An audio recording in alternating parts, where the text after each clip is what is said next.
নারী ও শিশুদের নিরাপদ, সুরক্ষিত ও মর্যাদাপূর্ণ জীবন নিশ্চিত করবার লক্ষ্যে দক্ষিণ দিনাজপুর জেলা পুলিশের উদ্যোগে শুক্রবার বালুরঘাট উচ্চ বালিকা বিদ্যালয়ে অনুষ্ঠিত হল নারী নিরাপত্তা ও শিশু অধিকার বিষয়ক সচেতনতা কর্মসূচি।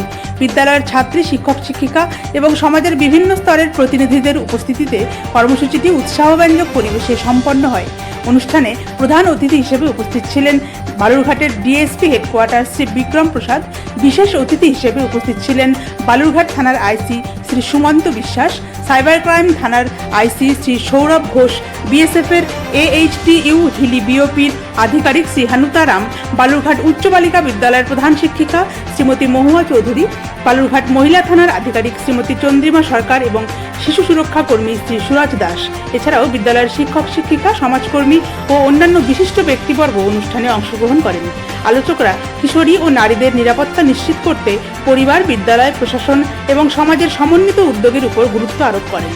ছাত্রীদের আত্মরক্ষার কৌশল, অনলাইন নিরাপত্তা বজায় রাখা, অপরিচিত ব্যক্তির প্রলোভনে পা না দেওয়া এবং প্রয়োজনে পুলিশ ও সংশ্লিষ্ট সরকারি পরিষেবার সহায়তা নেওয়ার পরামর্শ দেওয়া হয়। অনুষ্ঠানের শেষে উপস্থিত সকলে নারী ও শিশু নির্যাতন, বাল্যবিবাহ, শিশু পাচার এবং মাদকাসক্তি মুক্ত সমাজ গঠনে সক্রিয় ভূমিকা পালনের অঙ্গীকার ব্যক্ত করেন।